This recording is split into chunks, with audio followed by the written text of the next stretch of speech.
Sœur Claire avait quitté le monde pour, finalement, à la suite de la prédication de François.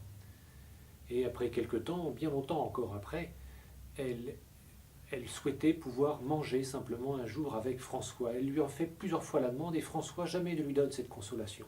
Si bien que les compagnons de François lui disent: écoute frère François, elle a tout quitté sur ta parole, peut-être pourrais-tu lui donner consolation de cela, et même si elle t'en demandait davantage, le lui accorder. Alors François dit: mais pensez-vous que je le doive? Alors les autres: oui, oui, bien sûr, oui, oui, oui. Alors voilà, écoutez à ce moment-là, on va aller manger ensemble, d'accord, avec Sœur Claire, mais à ce moment-là, je vous propose que ce ne soit pas à Saint-Damien, où elle était recluse, Sœur Claire, depuis déjà longtemps, mais à Sainte-Marie-des-Anges, là où en fait elle a eu les cheveux coupés, et puis où elle a abandonné le monde. Et c'est un petit peu ce que représente le tableau. Et finalement, le jour arrive, les sœurs, Sœur Claire et puis ses sœurs, quelques-unes de ses sœurs arrivent, et ils s'assoient à table. Alors la table du Seigneur, ils s'assoient par terre.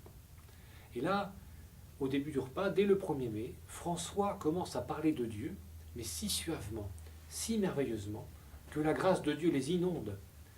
Et les gens qui sont alentour, à Assise, ou dans la vallée qui est autour de Assise, ont l'impression que le feu brûle, que la forêt, le bois qui entoure Sainte-Marie-des-Anges brûle, et que Sainte-Marie-des-Anges brûle. Donc tout le monde accourt, en disant: mais il y a le feu, il faut qu'on aille l'éteindre. Et puis en arrivant sur place, il n'y a pas de feu. Mais il voit ces deux âmes ravies en Dieu, qui en fait, duquel il émane de la lumière. Et là, c'est un grand message pour les gens qui regardent. Ils repartent rassénérés chez eux et ravis de voir que finalement c'est la lumière divine qui transparaît dans l'âme de ces saints. Voilà, je vous dis à la semaine prochaine.